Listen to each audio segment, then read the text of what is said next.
Évangile de Jésus-Christ selon saint Marc, chapitre 1, versets 14 à 20. Merci Seigneur pour ta paternité et pour nous tes enfants. Merci Seigneur. Après l'arrestation de Jean le Baptiste, Jésus partit pour la Galilée proclamer l'évangile de Dieu. Il disait, « Les temps sont accomplis, le règne de Dieu est tout proche. Convertissez-vous et croyez à l'évangile. » Passant le long de la mer de Galilée, Jésus vit Simon et André, le frère de Simon, en train de jeter les filets dans la mer, car c'étaient des pêcheurs. Il leur dit, « Venez à ma suite, je vous ferai devenir pêcheurs d'hommes. » Aussitôt, laissant leurs filets, ils le suivirent. Jésus avança un peu et vit Jacques, fils de Zébédée, et son frère Jean, qui étaient dans la barque et réparaient leurs filets. Aussitôt, Jésus les appela. Alors, laissant dans la barque leur père Zébédée avec ses ouvriers, il partit à sa suite. Acclamons la parole de Dieu. Louange à toi, Seigneur Jésus. Bénis le Seigneur, mon âme, car il t'a fait du bien. Sa fidélité demeure à ton âge. Le Seigneur fait son amour toujours. Merci Seigneur.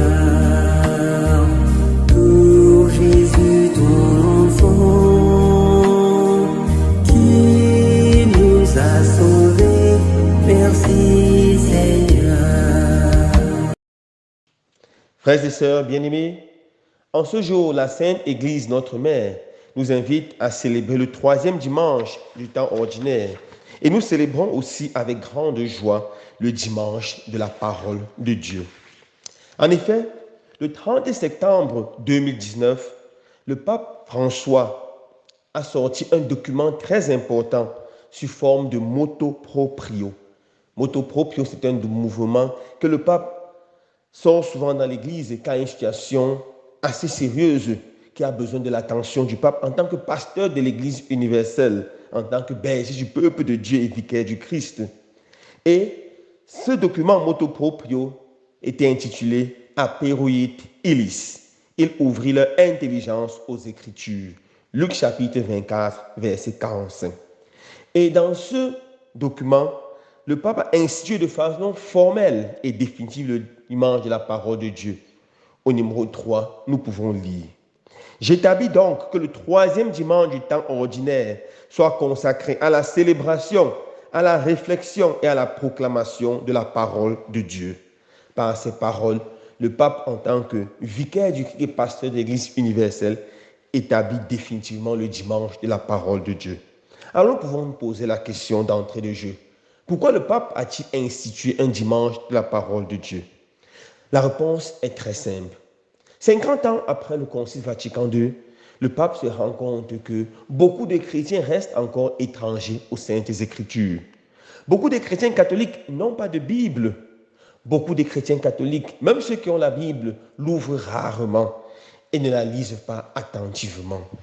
Beaucoup de chrétiens ne connaissent pas les Saintes Écritures. Et à cause de cela, beaucoup de personnes ne connaissent vraiment pas Jésus. Car comme disait Saint Jérôme, ignorer les Saintes Écritures, c'est ignorer le Christ. Ne pas connaître sa Bible, c'est ne pas connaître Jésus. Alors comment aimer quelqu'un qu'on ne connaît pas? Comment servir quelqu'un qu'on ne connaît pas?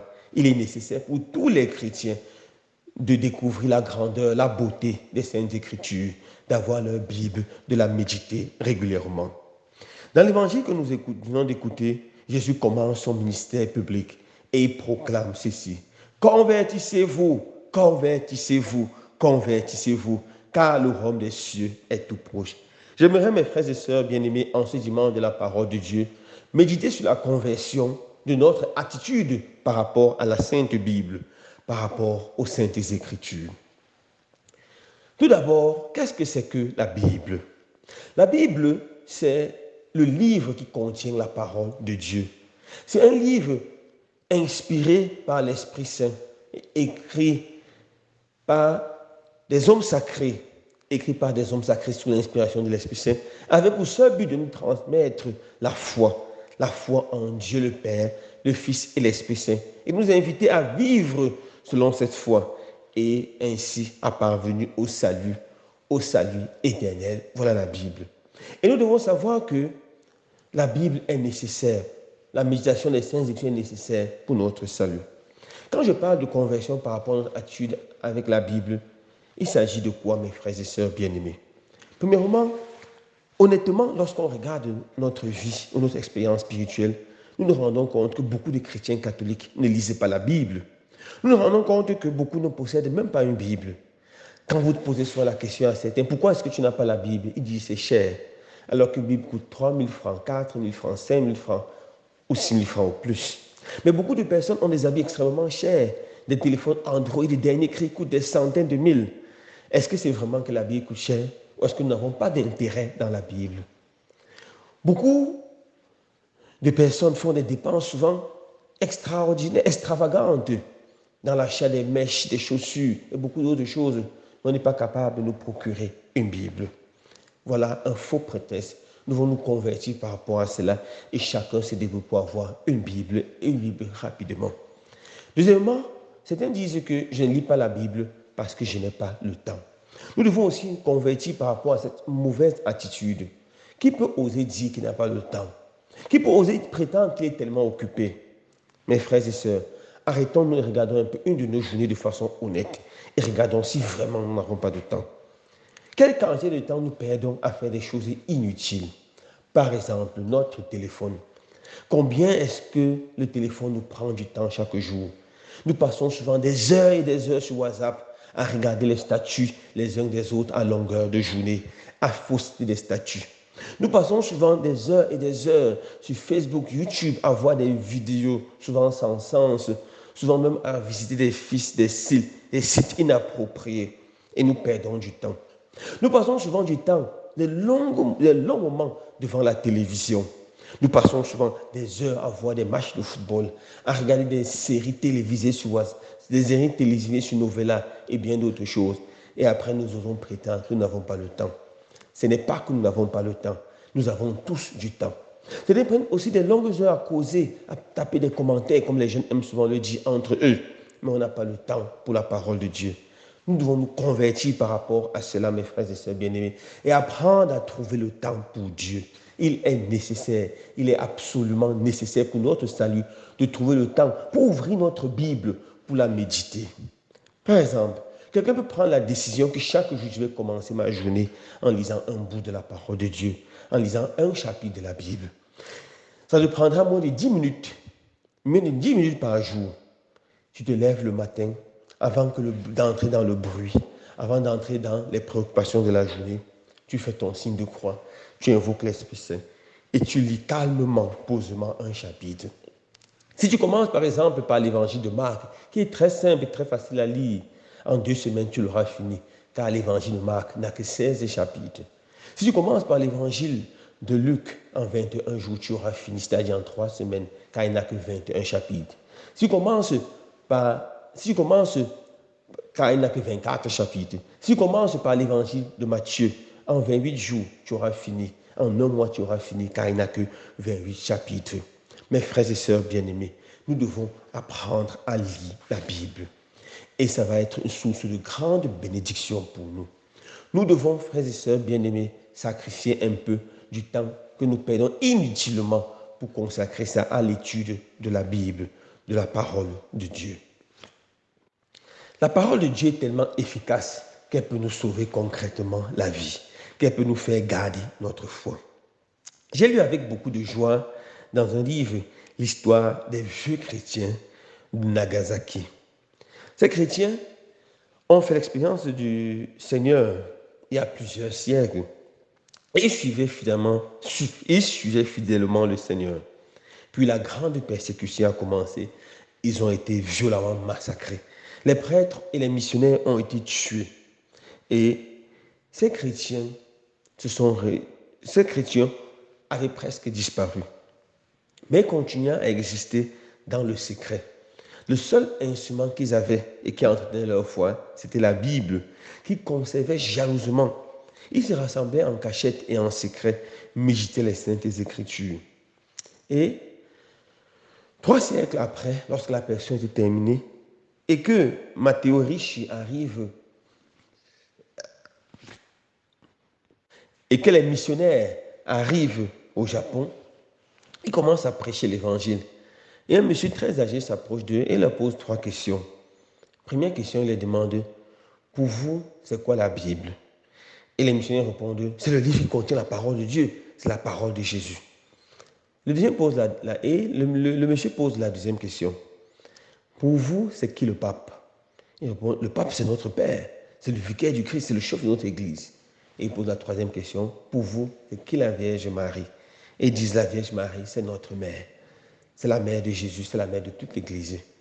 Et le monsieur, avant de partir, dit, il y a une autre dernière question que j'aimerais poser, c'est comme le cadeau. Il dit, où est votre femme? Et le missionnaire répond, je n'ai pas de femme. Alors il dit à un missionnaire, c'est vous que nous attendons depuis des années. Nos pères, avant de mourir, nous ont révélé qu'un jour, le Seigneur nous enverra encore des missionnaires qui vont venir prêcher la parole et célébrer l'Eucharistie. Depuis, nous vivons en secret. C'est là qu'ils ont révélé leur petite communauté à ces chrétiens, à ces missionnaires. Cette communauté chrétienne a survécu de la persécution, survécu de toutes sortes de persécutions à cause de sa foi en Dieu, une foi animée, alimentée par la méditation quotidienne, par la méditation régulière de la parole de Dieu. Dans beaucoup de nos communautés chrétiennes, nous voyons la haine faire rage parce que la méditation de la parole de Dieu n'est pas sérieuse. Dans beaucoup de nos familles, nous voyons toutes sortes de divisions et de haine parce que nous n'avons pas le temps de prier en famille, de prier chaque soir autour de la parole de Dieu. Nous devons, à côté de la lecture de la parole de Dieu, méditer de façon régulière et de façon sérieuse les Saintes Écritures. Saint Ignace Loyola disait, donnez-moi le plus grand pécheur du monde s'il s'engage à prendre 30 minutes pour méditer la parole de Dieu, pour étudier sa vie à la lumière de la parole de Dieu. En moins d'une année, je ferai de lui un grand saint. Si nous acceptons de mettre la parole de Dieu au centre de nos vies, nous allons devenir rapidement des saints. Si nous mettons la parole de Dieu au centre de nos familles, nous allons voir comment ces divisions vont s'évaporer. Et nous allons vivre davantage dans l'unité, davantage dans la sainteté. Je termine en vous parlant d'une forme de prière avec la parole de Dieu qu'on appelle la Lectio Divina. Cette prière est très belle et je vous encourage à la faire. Vous pouvez la faire personnellement, vous pouvez la faire en famille, vous pouvez la faire même en CEB ou en communauté. La Lectio Divina. Comment est-ce qu'on pratique la Lectio Divina? D'abord, les préambules. Premièrement, on choisit le texte qu'on va méditer. Pour ceux qui font la Lectio Divina chaque jour, prenez l'évangile ou l'une des lectures du jour. Ceux qui font une fois par semaine, prenez l'un des textes du dimanche. Ensuite, choisis un temps approprié, une heure où on ne va pas être dérangé. Puis choisis un lieu calme, un lieu paisible. Voilà les préambules pour commencer cette prière. Alors maintenant, le déroulé de la prière concrètement. Premièrement, la lectio.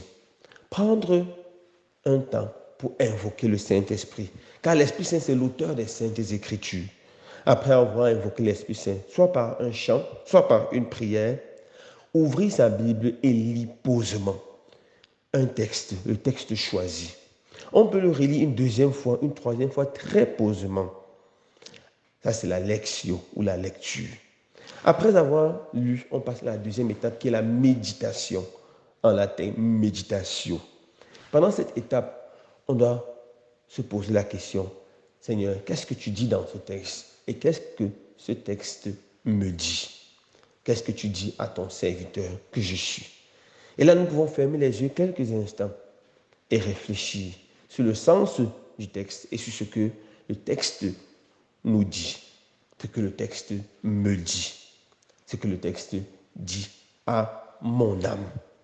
Et on s'arrête sur un mot, une phrase qui nous a touchés. Et c'est exactement cela que le Seigneur veut nous dire. C'est ça, la méditation. Après la méditation, après avoir repéré cette phrase ou ce mot, on peut aller à la troisième étape qui est la contemplation. Contemplation. Et là, la phrase que nous avons, qui a retenu notre attention, ou le mot, on peut le répéter plusieurs fois. 1 fois, 2 fois, 5 fois, 10 fois, selon le temps que nous serons fixés.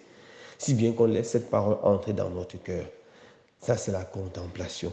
On peut révéler cette parole en inspirant et en expirant, dans le calme et dans la paix. Troisièmement, on va maintenant à l'oratio, qui est la prière. Dans cette prière, on peut demander au Seigneur la force de vivre ce que la parole nous demande de faire, de vivre ce que la parole nous demande de faire. Par exemple, pour quelqu'un qui a fait la lecture divine avec l'évangile de ce jour, il peut être touché ou interpellé par cette phrase, convertissez-vous, convertissez-vous. Et il répète ça plusieurs fois, convertissez-vous, convertissez-vous. Puis, il personnalise davantage la parole, me convertis, je me convertis, je dois me convertir.